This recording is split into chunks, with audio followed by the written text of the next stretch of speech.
Rainham marshes in Essex are a paradise for birds, and on their tail are the twitchers.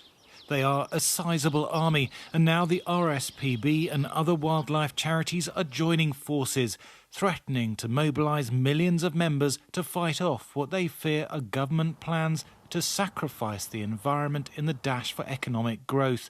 You can sense their urgency. If the insects are going, then the animals and birds that rely on them will disappear, and then eventually it will affect us, and it will affect us really badly.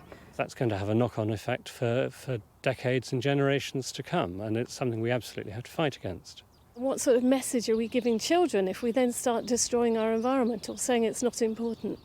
The government has given no commitment to keeping hundreds of regulations that protect plants and animals and set standards for air and water quality. And incentives for farmers to enhance nature could also be ploughed up.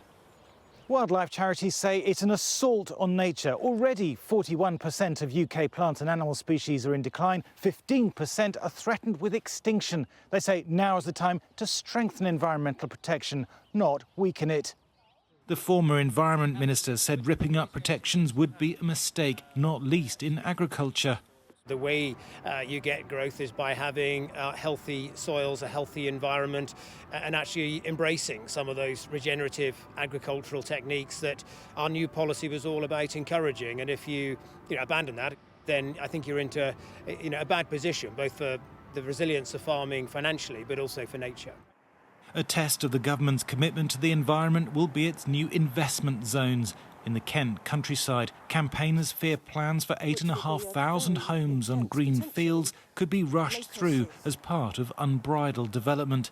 We've got some sensible rules that do require developers to make reasonable efforts to make what they build beautiful, deliverable, sustainable, in the right place with the right amounts of green space, transport infrastructure.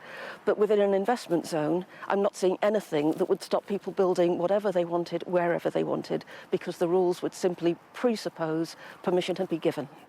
The government said investment zones would deliver jobs and housing for local communities, and it's committed to reversing the decline of nature by 2030. But wildlife groups warn growth must not come at any cost. Thomas Moore, Sky News.